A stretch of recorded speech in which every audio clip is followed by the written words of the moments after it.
Hello everyone, তোমরা সবাই কেমন আছো? প্রায় ৪ মাস পর আবারও তোমাদের সামনে হাজির হলাম দাদুরা জানতে চায় সিরিজের পরবর্তী এপিসোড নিয়ে। তো আজকের এপিসোডটা আমরা বেশ সুন্দর একটা অ্যাডভান্সড প্রশ্ন তোমাদের সামনে হাজির করব। ঠিক আছে? এবং তোমরা জানো দাদুরা জানতে চায় সিরিজে আমরা সবসময় তোমাদের প্রশ্নগুলোর উত্তরে কিন্তু দিয়ে থাকি। তোমরা যখন কিছু ভালো সুন্দর বেশ কনসেপচুয়াল প্রশ্ন সেন্ড করো তখন মনে হয় যে এটা শুধু লিখে উত্তর না দিয়ে আমি যদি তোমাদেরকে ভিডিও করে একদম সলভ করে দেই এটা তোমাদের জন্য ভালো হবে। এবং এই প্রশ্নগুলো কিন্তু আসলে প্রতি বছর গড়পড়তা সব স্টুডেন্টের প্রশ্নই থাকে। তো যেটা হবে এই ভিডিওগুলো দেখে তোমাদের পরবর্তীতে যারা আসবে তারাও কিন্তু উপকৃত হবে। ঠিক আছে? তো আজকের যে কোশ্চেনটা সেটা হচ্ছে স্ফুটনাঙ্কের তুলনা রিলেটেড। এবং তোমরা প্রত্যেকে জানো যে স্ফুটনাঙ্ক কিন্তু পোলারিটির উপর ডিপেন্ড করে, তাই না? যখন একটা যৌগ পোলার হয়ে থাকে, তোমরা প্রত্যেকে জানো একটা যৌগ যদি পোলার হয়, যেমন ধরো যে এই হাইড্রোজেন ক্লোরাইড, আর আমরা বলতে পারবো শুধু ক্লোরিন, এই দুইটা যৌগের মধ্যে কার স্ফুটনাঙ্ক বেশি কার স্ফুটনাঙ্ক কম? আচ্ছা, খেয়াল করে দেখো এই যৌগটার মধ্যে কিন্তু পোলারিটি আছে, এই তো ভাইয়া প্লাস মাইনাস, আর এর মধ্যে কোনো পোলারিটি নাই। তো পোলারিটি যদি থাকে এই জায়গায় কিন্তু প্লাস মাইনাসের একটা ইন্টারেকশন তৈরি হয়, অর্থাৎ ইলেকট্রোস্ট্যাটিক ইন্টারেকশন হয়। প্লাস মাইনাসকে আকর্ষণ করবে, মাইনাস প্লাসকে আকর্ষণ করবে, তাই না? কিভাবে আকর্ষণ করবে তোমাদেরকে আমি যদি একটু বলি, খেয়াল করে দেখো ভাইয়া, আমি এটাকে এই পাশে সরায় রাখি, খুব মনোযোগ। এই মাইনাসটার কাছে এই প্লাসের কাছে ক্লোরিন মাইনাস আসবে, আর এই মাইনাসের কাছে হাইড্রোজেন প্লাস আসবে। তো এই প্লাস এবং মাইনাস এদের মধ্যে যে ইন্টারেকশনটা হবে, এদের মধ্যে যে একটা সমন্বয় তৈরি হবে, এই যে দেখো এই যে আকর্ষণ, এই আকর্ষণের কারণে না এরা একটু কাছাকাছি চলে আসে। কাছাকাছি চলে আসলে এদেরকে সেপারেট করাটা বেশ কঠিন হয়, তখন এদের স্ফুটনাঙ্ক যায় বেড়ে। এই স্ফুটনাঙ্ক নামক এই রাশিটা সোললি ওয়ান অ্যান্ড অনলি পোলারিটির উপর নির্ভর করে। যার মধ্যে পোলারিটি আছে সে একটু বেশি আকর্ষণ বল প্রয়োগ করবে, তার স্ফুটনাঙ্ক বেশি হবে, আর যার মধ্যে পোলারিটি নাই তার আকর্ষণ বল কি হবে ভাইয়া? কম হবে, তাই না?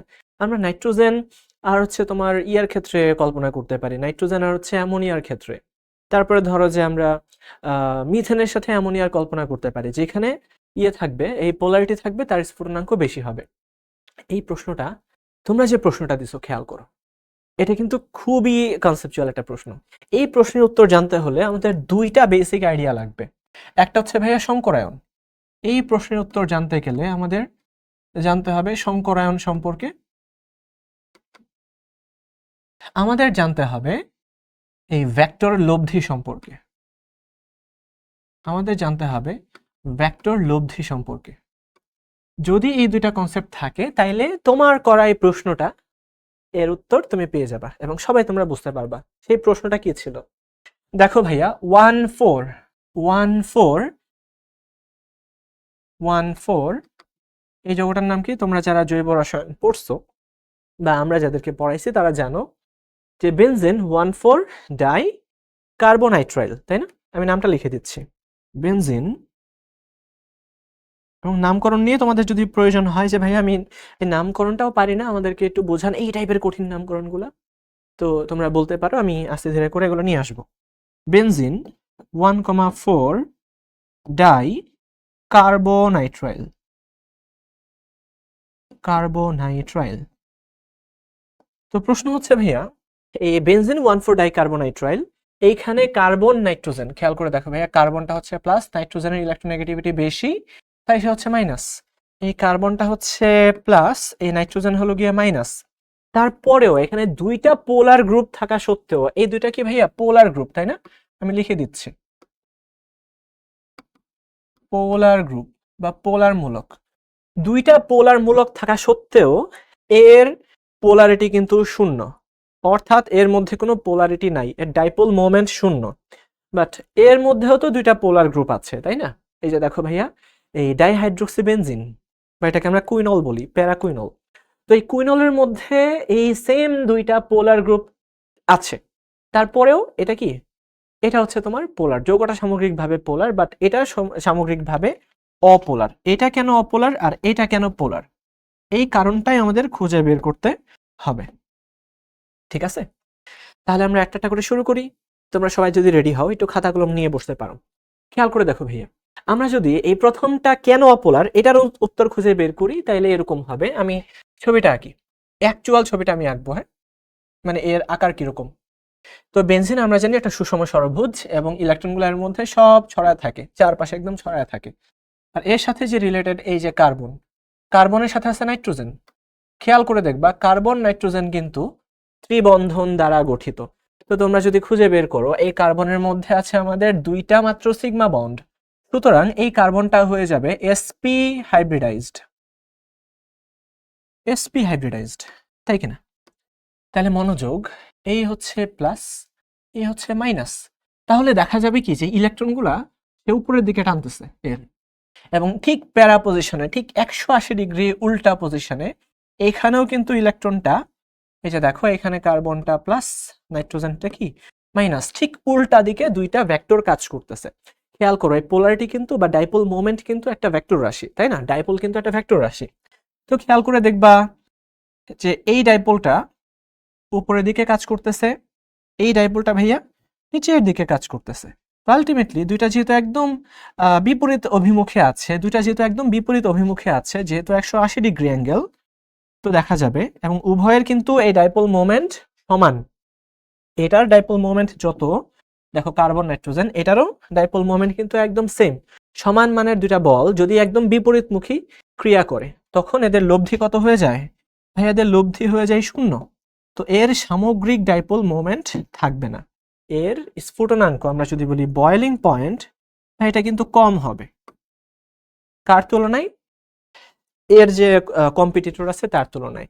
খেয়াল করে দেখো এই আমাদের ইয়েতে, এই কুইনলের মধ্যে কেন এর একটা পোলারিটি থাকে, এর স্ফুটনাঙ্ক কেন বেশি হবে? মনোযোগ, আবারও আমরা একটা সুষম ষড়ভুজকে আঁকতেছি একদম সমতল। আর তোমরা যদি অক্সিজেনের সমকরণটা দেখো, অক্সিজেনের সমকরণ কিন্তু ভাইয়া sp3। এইখানে অক্সিজেনের সমকরণটা কি হবে? sp3 হবে। তুমি চাইলে এই হাইড্রোক্সিলটাকে যে কোনো দিকে দেখাতে পারো। আচ্ছা, আমরা এই দিকেই দেখাচ্ছি। আচ্ছা, sp3 কিভাবে sp3? কারণ কারণ এই অক্সিজেনের মধ্যে দুইটা লোন পেয়ার আছে, দুইটা লোন পেয়ার আছে।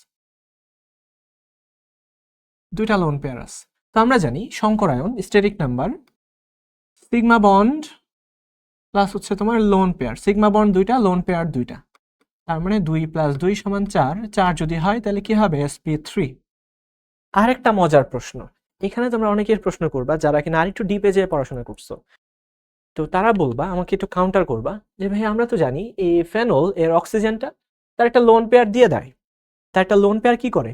এই বেনজিনের যে রেজোন্যান্স আছে সেই রেজোন্যান্স বা কনজুগেশনের মধ্যে তার এক জোড়া ইলেকট্রন শেয়ার করে। শেয়ার করলে তো তার sp2 সংকরায়ন হওয়ার কথা। এক্স্যাক্টলি, তুমি কিন্তু সঠিক। খেয়াল করো এটা কিন্তু শেয়ার করে দেয়, রেজোন্যান্স ইফেক্টের কারণে তার লোন পেয়ারটার মধ্যে শেয়ার করে দেয়। শেয়ার করে দিলেও আমরা একটা রেঞ্জ কল্পনা করতে পারি। খেয়াল করে দেখো ভাইয়া, এটা ধরো যে sp3 এর রেঞ্জ, এটা হচ্ছে sp2 এর রেঞ্জ। যদি এমন হয় যে এটা বেশি সময় ধরে এই ইলেকট্রনটাকে দিয়ে বসে থাকে, অর্থাৎ এইখানে দ্বিবন্ধন তৈরি করে বসে থাকে, তাহলে আমরা বলবো যে এটার sp2 ক্যারেক্টার বেশি। বাট দেখা যায় যখন এই অক্সিজেনটা হাইড্রোজেনের সাথে বন্ধন তৈরি করে রাখে, খুব অল্প সময় আছে যেখানে লোন পেয়ারটা সেখানে প্রোভাইড করে। তো যদি লোন পেয়ারটা অল্প সময়ে প্রোভাইড করে তাহলে দেখা যাবে যে এটার sp3 ক্যারেক্টারটা একটু বেশি থাকে। ঠিক আছে, এই হাইড্রোক্সিলের sp3 ক্যারেক্টারটা একটু কি থাকে? বেশি থাকে। এটা কিন্তু একদম লেটেস্ট এই থিওরিগুলা, নতুন নতুন আলোচনা এই ক্ষেত্রে হয় বা হচ্ছে এখনো। তো আমরা দেখতে পাচ্ছি এটা হচ্ছে sp3, আর sp3 হচ্ছে তোমার চতুস্থলক আকৃতির, এটা একদম সরল রেখায় থাকে না। তো খেয়াল করে দেখো এইবার কি হয়ে গেল, এইবার যেটা হয়ে গেল, এইবার এই অক্সিজেন নেগেটিভ, এই হাইড্রোজেন হচ্ছে পজিটিভ। এই অক্সিজেন নেগেটিভ, এই হাইড্রোজেন কি পজিটিভ, তাই না? তার মানে খেয়াল করে দেখো এই পজিটিভ চার্জ, এখানে হচ্ছে তোমার পজিটিভ চার্জ আর এখানে হচ্ছে নেগেটিভ চার্জ। আবার খেয়াল করো আমরা যদি এটাকে একটু এই ভেক্টরটাকে যদি আমরা একটু পেছনের দিকে বর্ধিত করি তাহলে আমরা এরকম পাবো, এখানে নেগেটিভ চার্জ, এখানে পজিটিভ চার্জ। খেয়াল করো মাঝখানের থিটাটা কিন্তু নট ইকুয়ালস টু 180। যদি ভাইয়া এই জায়গার থিটা 180 ডিগ্রি না হয় তাহলে কিন্তু তারা পরস্পরকে ক্যান্সেল আউট করবে না। যদি ক্যান্সেল আউট না করে একটা নিট পোলারিটি এর মধ্যে থাকবে। এটা নিট পোলারিটি এর মধ্যে থাকবে। তো সহজ কথায় এই যে দেখো ভাইয়া পজিটিভ চার্জ ওইদিকে, নেগেটিভ চার্জ এদিকে, আবার দেখো পজিটিভ চার্জ এদিকে, নেগেটিভ চার্জ এদিকে। তো পজিটিভ নেগেটিভ তো নিট একটা পোলারিটি সে ধারণ করতেছে, তাই না? সেই জন্য আমরা বলতে পারবো যে এর মধ্যে পোলারিটি আছে এবং এটা পানিতে অনেক বেশি দ্রবণীয় হবে, প্লাস এটার বয়লিং পয়েন্ট অনেক বেশি হবে। ক্লিয়ার সবাই? আশা করি একদম ক্লিয়ার। তো এই ছিল তোমাদের একটা প্রশ্ন। তো আমি ভাবলাম তোমরা যেহেতু এত সুন্দর একটা প্রশ্ন করছোই, আমার পক্ষ থেকে না কিভাবে তোমাদেরকে আমি একটা বোনাস প্রশ্ন কেন দিচ্ছি না? খেয়াল করো, আর একটা বোনাস প্রশ্ন। এই দুইটা যৌগের মধ্যে তোমাদেরকে কম্পেয়ার করতে হবে। কিসের কম্পারিজন করতে হবে? বয়েলিং পয়েন্টের কম্পারিজন। একটা হচ্ছে বয়েলিং পয়েন্টের কম্পারিজন, আর একটা হচ্ছে তোমার অ্যাসিডিটি। কার অ্যাসিডিটি বেশি হবে, কোন মৌলটা একটু বেশি অম্লধর্মী হবে আর কোনটা একটু কম অম্লধর্মী হবে। তার মানে আমরা বয়েলিং পয়েন্টের কম্পারিজন করব। দ্বিতীয়ত হচ্ছে কি, আমরা এদের মধ্যে অ্যাসিডিটি কোনটা বেশি অম্লধর্মী হবে। দেখতেই পাচ্ছ এটা হচ্ছে হাইড্রোক্সি বেনজোইক অ্যাসিড, এটা হচ্ছে ভাই প্যারা হাইড্রোক্সি বেনজোইক অ্যাসিড।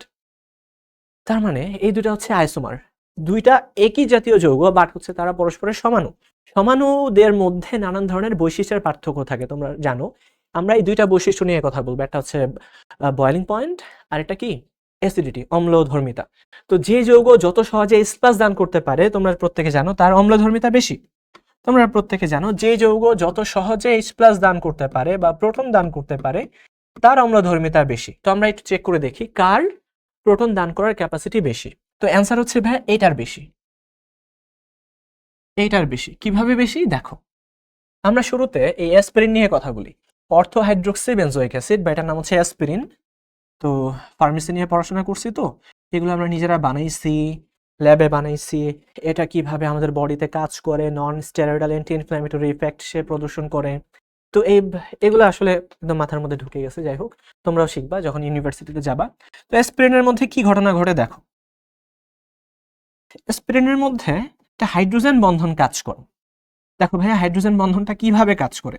এই হচ্ছে অক্সিজেন, এই হচ্ছে গিয়ে হাইড্রোজেন। ঠিক আছে, আমি এটাকে আর একটু বড় করে আঁকি,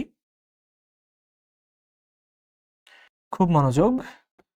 এই হচ্ছে আমাদের হাইড্রোজেন, আর এখানে আছে এই তো কার্বক্সিলিক অ্যাসিড। তো তোমরা জানো হাইড্রোজেন বন্ধনের শর্ত কি? ভাইরা তোমরা প্রত্যেকে জানো হাইড্রোজেন বন্ধনের শর্ত হচ্ছে একটা ইলেকট্রোনেগেটিভ এলিমেন্ট এর সাথে হাইড্রোজেন অ্যাড থাকবে, তার পাশাপাশি আরেকটা ইলেকট্রোনেগেটিভ এলিমেন্ট যুক্ত থাকবে। আর এই ক্ষেত্রে ফ্লোরিন, অক্সিজেন, নাইট্রোজেন এই তিনটাই হাইড্রোজেন বন্ধন তৈরি করতে পারে। তো এখানে দেখো আমাদের হাইড্রোজেন বন্ধন উপস্থিত কিন্তু।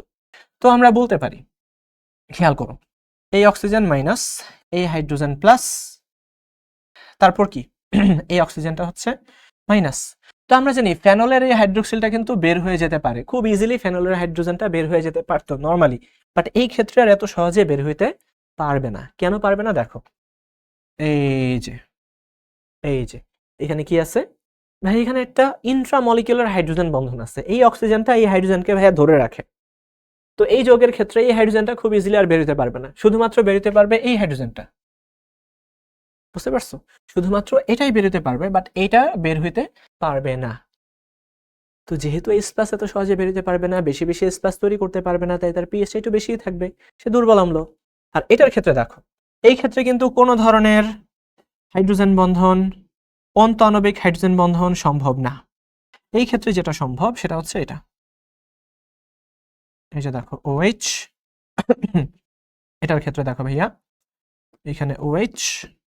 তো এই ক্ষেত্রে যেটা দেখা যায় তার নিজেদের মধ্যে ইন্ট্রাভাবে কোনো হাইড্রোজেন বন্ধন হওয়া সম্ভব না। তো যেহেতু সম্ভব না, তাই দেখা যাবে এইখানে অনেক বেশি হাইড্রোজেন বন্ধন হবে ইন্ট্রামলিকিউলার, বাট এই ক্ষেত্রে ইন্টারমলিকিউলার হাইড্রোজেন বন্ধন হবে, ঠিক আছে, এদিক দিয়ে কিছু এদিক দিয়ে কিছু, বাট এটার প্রবাবিলিটি কম হবে। তোমরা যখন একটু বড় ক্লাসে যাবা তখন দেখবা যে এনজাইমগুলা কিভাবে আমাদের বিক্রিয়ার হার বৃদ্ধি করে। এনজাইমগুলা বিক্রিয়ার হার বৃদ্ধি করে এই মৌলগুলাকে, যারা যারা বিক্রিয়া করে তাদেরকে কাছাকাছি, তাদের তাদের ক্লোজ প্রক্সিমেশনের কারণেই বিক্রিয়াগুলো খুব তাড়াতাড়ি হয়ে যায়। তো দেখা যায় যেটা একই যৌগের মধ্যে থাকে, ইন্ট্রামলিকুলার রিঅ্যাকশনগুলো খুবই ফাস্ট হয়ে থাকে, তাদের রিঅ্যাকশন রেট অনেক বেশি। বাট ইন্টারমলিকুলার রিয়েকশনগুলো ভাইয়া খুব স্লোলি হয়ে থাকে, তাদের রিয়েকশন কনস্ট্যান্ট বা রেট কনস্ট্যান্ট কিন্তু অনেক কম হয়। এর কারণ কি, যখন এরা মুক্তভাবে দৌড়াদৌড়ি করতে থাকে তখন একটার সাথে আরেকটার ইফেক্টিভ সংঘর্ষ হওয়া বা ইফেক্টিভ অ্যালাইনমেন্ট হওয়া খুবই টাফ। বাট যখন ইন্ট্রামলিকুলার একটার সাথেই একই যৌগের মধ্যে যখন দুইটা মূলক উপস্থিত থাকবে তখন এদের জন্য খুবই ইজিয়ার হয়, কারণ এরা একসাথেই তো উপস্থিত, খুব ইজিলি একটা একটাকে ধরে ফেলবে। বাট এটার ক্ষেত্রে হাইড্রোজেন বন্ধনের এক্সটেন্ট কম, তো এটাকে আমরা বলবো যে lower extent of hydrogen bond, অর্থাৎ হাইড্রোজেন বন্ধনের মাত্রা একটু কম হবে। হাইড্রোজেন বন্ধনের মাত্রা যদি একটু কম হয় তো দেখা যাবে এটাও বের হয়ে যেতে পারবে, এটাও বের হয়ে যেতে পারবে। তো দুইটা হাইড্রোক্সিল সমানে বের হতে পারবে। যদি বের হতে পারে তাহলে কি হবে, তার অম্লধর্মিতা বেশি হবে। আর দ্বিতীয় কথা, বয়েলিং পয়েন্ট। তো বয়েলিং পয়েন্ট এর ক্ষেত্রে যেটা চিন্তা করবা, এই অর্থ হাইড্রোক্সি বেনজোইক অ্যাসিড যেটা দেখতেছো, যেখানে অর্থ পজিশনের গ্রুপগুলো যুক্ত থাকে, যেখানে ইন্ট্রামলিকুলার হাইড্রোজেন বন্ধন থাকে, তারা কিন্তু একা একা থাকে। একটু মাথায় রাখতে হবে, তারা একা একা অবস্থান করে, কারণ তারা নিজেরাই বন্ধন তৈরি করে একদম স্যাটিসফাইড। বাট এদের ক্ষেত্রে, যাদের ক্ষেত্রে ইন্টারমলিকুলার হাইড্রোজেন বন্ধন সম্ভব, ধরো যে এই হচ্ছে একটা মলিকিউল, এই সাইডে দুইটা গ্রুপ, সে কিন্তু পাশের আরেকটার সাথে এরকম ভাবে বন্ধন তৈরি করার সম্ভাবনা কি হয়, হ্যাঁ বেড়ে যায়। তো যখন অনেকগুলো একসাথে একজন আরেকজনকে ধরে রাখবে, তুমি মানব বন্ধনের কথা চিন্তা করো। মানব বন্ধনের ক্ষেত্রে কি হয়, প্রত্যেকে ধরে রাখে না, ধরে রাখলে এই বন্ধনটা ভাঙা কিন্তু খুব টাফ হয়। বাট যদি এমন কখনো দেখো যে দাবি দাওয়া আদায় করতে গেছে অথচ নিজেরা এইভাবে দাঁড়ায় আছে, মনমরা হয়ে দাঁড়ায় আছে একলা একলা, এদেরকে একটা সহজ ধাওয়া দিলে এরা উড়ে যাবে, তাই কি না, এরা একদম স্ফুটন হয়ে যাবে। তো স্ফুটন যদি হয়ে যায়, তো যেই সমস্ত ক্ষেত্রে একা একা থাকে, অর্থাৎ আলাদা যারা যারা আছে তাদের মধ্যে কোনো কানেকশন থাকবে না, তো সেই ক্ষেত্রে খুব ইজিলি তারা স্ফুটন হয়ে যেতে পারে, তাদের বয়েলিং হয়ে যেতে পারে। বাট যাদের ক্ষেত্রে ইন্টারমলিকুলার হাইড্রোজেন বন্ধন আছে, তাদের ক্ষেত্রে কিন্তু এত ইজিলি আর ভাঙা যাবে না। ঠিক আছে, তাহলে আমি আরেকবার বোঝাই দেই, যদি ভাইয়া ইন্ট্রামলিকুলার হাইড্রোজেন বন্ধন থাকে, তো দেখা যাবে এই হাইড্রোজেনটা এই অক্সিজেনের সাথে খুব অবভিয়াস এইখানে এসে একটা হাইড্রোজেন বন্ধন তৈরি করবে, অবশ্যই তৈরি করবে। তো অবশ্যই যেহেতু তৈরি করতেছে, একদম আমরা 100% শিওর যে এখানে এই ক্ষেত্রে একটা হাইড্রোজেন বন্ধন আছে, তাই এই হাইড্রোজেনটা খুব ইজিলি আর বের হইতে পারবে না। দ্বিতীয় কথা, যদি তোমার ইন্টারমলিকুলার হয়ে থাকে, ইন্টারমলিকুলার হলে এইখানে হাইড্রোজেন বন্ধন হবে, বাট এর মতো এত শিওরিটি দিয়ে বলতে পারবো না, কারণ ভাই একটা যৌগ এখানে আছে, আরেকটা আছে ওইখানে, আরেকটা ওইখানে, আরেকটা ওইখানে, তো একসাথে এসে যে যুক্ত হবে এটার প্রবাবিলিটি এর তুলনায় এর কম। তাই দেখা যাবে এই দুইটা হাইড্রোজেন এর চেয়ে সহজে বের হইতে পারবে, তাই এর অম্লধর্মিতা অর্থের চেয়ে বেশি হবে, বাট এর কিন্তু স্ফুটনাঙ্কটা এর চেয়ে বেশি হবে। ঠিক আছে, তো এটা আমরা বলবো যে এটার অম্লধর্মিতা বেশি, অম্লধর্মিতা এটা এটা এটা এটা এটা এটার অম্লত্ব বেশি, ইয়েস অম্লত্ব বেশি, প্লাস এটার কিন্তু বিপিটাও, বয়েলিং পয়েন্টটাও বেশি হবে। আশা করি তোমরা এই কনসেপ্টটুকু বুঝতেছো। তো আমরা যখন অ্যাডমিশনে ক্লাস নেই, এবার যারা অ্যাডমিশনের কেউ যদি থাকো তারা জানবা, আমরা যখন ডেইলি ক্লাস শেষ করতেছি, ক্লাস শেষে তোমাদের পরীক্ষা থাকতেছে, ক্লাসে আমরা তোমাদেরকে কিছু প্র্যাকটিস করায় দিচ্ছি, প্লাস আমরা সবচেয়ে কঠিন কিছু প্রশ্ন, কেমিস্ট্রির যত কঠিন প্রশ্ন হইতে পারে, যত কনসেপচুয়াল প্রশ্ন হইতে পারে, যে প্রশ্নগুলো পারলে আসলে টপার হওয়া যায়, ফার্স্ট সেকেন্ড থার্ড হওয়া যায়, তো ওই প্রশ্নগুলো কিন্তু আমরা অনেকগুলো প্রশ্ন কালেক্ট করে আমরা অ্যাডভান্সড কোশ্চেন সলভিং নামে আমরা একটা সেকশন তোমাদেরকে আমরা বানিয়ে দিছি অ্যাপের মধ্যেই। তো তোমরা জানবা, আর যারা জানো না তাদেরকে আজকে আমরা জানিয়ে দিলাম। আচ্ছা, আর তোমাদেরকে অবশ্যই শিখতে আমন্ত্রণ রইল, এরকম আরো অনেকগুলো ভিডিও তোমাদের সামনে আসবে, অ্যাপে আছে। তারপরে তোমরা দেখতে পাবা যে যদি কোর্সগুলোতে ভর্তি হও, বা সামনে ব্যাক টু স্কুল কোর্স আছে 6 থেকে 10 পর্যন্ত, এটা তোমরা প্রত্যেকে জানো। ব্যাক টু স্কুল কোর্সে কিন্তু অনেকগুলা গিফট আইটেম আছে, গিফট আইটেমগুলো অবশ্যই তোমরা মিস করবা না। আর 12 মাসের কোর্স জাস্ট 8,000 10,000 টাকায়, ভাই এটা টাকার হিসেবে খুবই কম, বাট এখানে যে রিসোর্সগুলো পাবা, রিসোর্স কিন্তু হিউজ। আমি বলবো তোমরা সবাই এই ব্যাক টু স্কুলে চলে আসো, যারা জুনিয়র আছো, যারা 6 to 10 পর্যন্ত আছো, আর যারা এবার ইন্টার ফার্স্ট ইয়ার সেকেন্ড ইয়ারে আছো, অ্যাডমিশনগুলোতে কিন্তু আমরা এমন সব কনসেপ্ট নিয়ে আলোচনা করি। তো এই সামনের অ্যাডমিশনেও তোমাদেরকে আমন্ত্রণ রইল। সবাই ভালো থাকো, সুস্থ থাকো, আল্লাহ হাফেজ।